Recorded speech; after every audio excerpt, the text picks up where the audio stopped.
Ayan, dahil naghahanap nga kami ng dinner today, napunta kami dito sa Lalaport, Tachikawa.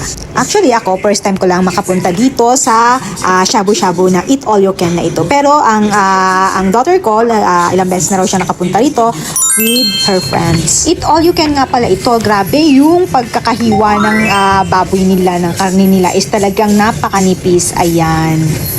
At mura lang din dito, nasa Sanseng yen or 3,000 yen or more or less yata. Hindi ko na nakita kung magkano.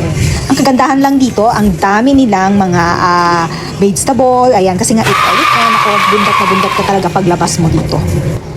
At meron din silang dessert dito at saka pawapo. At isa pa sa kinatuwa ko rito guys is yung meron silang nagsiserve na robot.